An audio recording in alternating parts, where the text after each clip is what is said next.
So I kind of see technology like a superpower, and you have to, with great power comes responsibility. So I think that as long as technology is amazing, but if it gets into the wrong hands, then it immediately becomes something that could be a huge threat to democracy.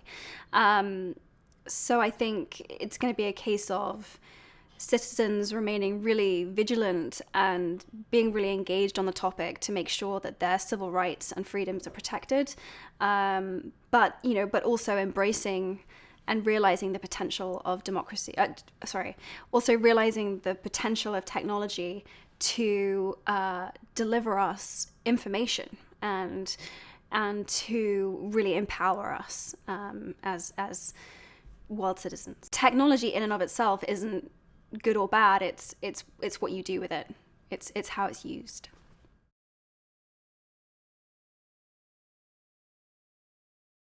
The technology of the future, as I see it, could be bad for democracy in the sense that, you know, in the wrong hands, or if information or technology starts to be filtered, it could be very dangerous. If you think about sort of Nazi propaganda, and you think about the channeling of information like that, there are lots of examples about how that could be really dangerous.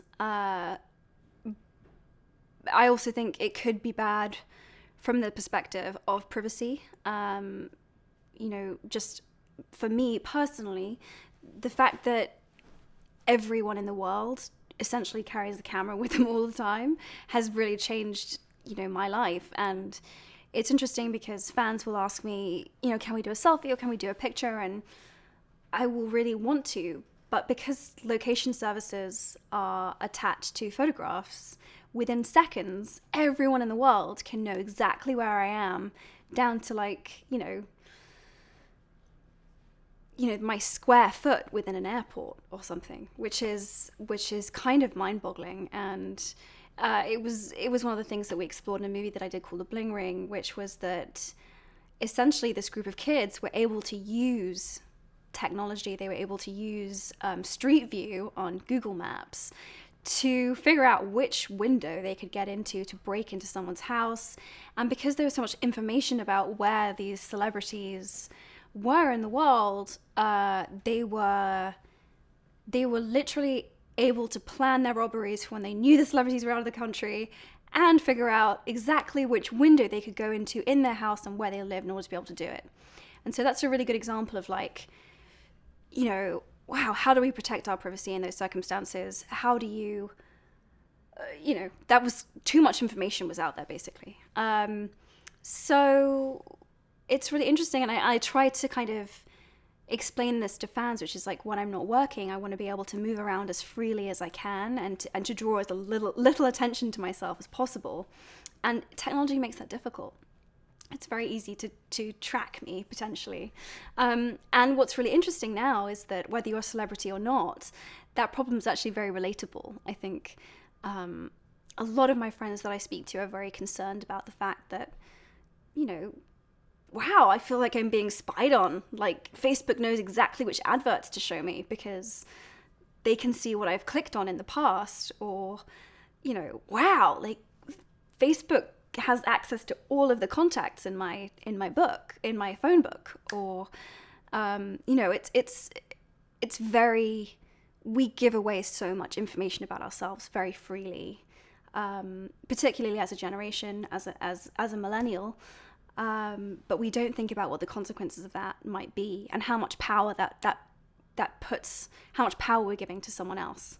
So it's a really interesting debate. And but I think it's one of the reasons why I was so vocal during the Leveson inquiry in England, which was this big kind of inquest into the fact that the media had hacked into answer phone machines of various different English people, and had used the information in various different ways. And I think protecting people's privacy like that is incredibly important, and I will always be very vocal on the subject. So yeah, I think it's a right. I think it's a pillar of democracy. Privacy is a pillar of democracy too. So another way that I see this happening is that I recently watched Misrepresentation. It's an amazing documentary. If you haven't seen it, find time to watch it. But what it points out is that our media, our media is essentially controlled by a very, very small number of people at the top, uh, you know, most of which are men.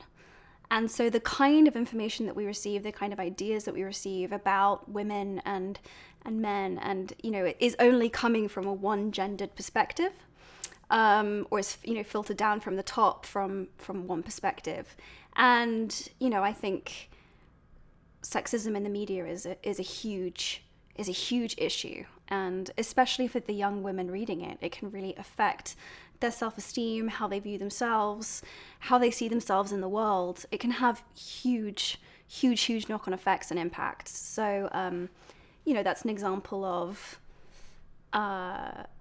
technology potentially, with too much power placed into a very small number of people's hands, it is potentially really dangerous.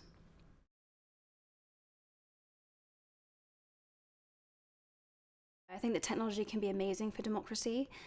We've seen just recently, in the last 5 years, I would say, that citizens are able to record events that are happening around them, and as such provide evidence of atrocities that are happening all over the world. And that's very powerful because it allows everyone to be an active bystander. It allows us to have real insight really into things which are going on hundreds and hundreds of thousands of miles away from us, which is incredible. And certainly with my UN work, being able to provide information, to spread ideas through social media and technology is immensely powerful. So I think those are examples of how I think it's really good for democracy. I also really like how technology has kind of democratized who gets a voice and who doesn't, in the sense that I'm very privileged. I have a kind of a platform as a result of having been in film, but maybe like 10 years ago, not everyone would have had a forum or a platform within which to share their opinions or share their voice.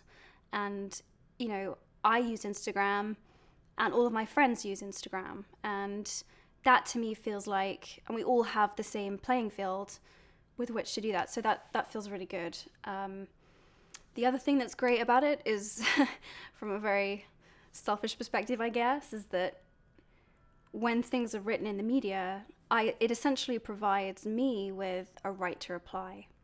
So maybe 10 years ago, something could have been written, and I would have quite a difficult time of sort of finding an opportunity in which I could discuss, the fact that I'm not carrying Prince Harry's unborn baby or unborn child, or that I'm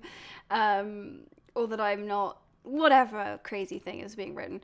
And it gives me an opportunity to kind of stop things before they get too out of control. I tend not to try and comment too much on what is being said or discussed about me, but when I'm getting calls from my grandma, I know it's time that I have to step in and set things straight. It's usually the call from my grandma that tells me that, okay, I should probably say something about this now. So yeah, and I think that's very empowering. So it gives everyone an equal chance to be heard, which is a good thing.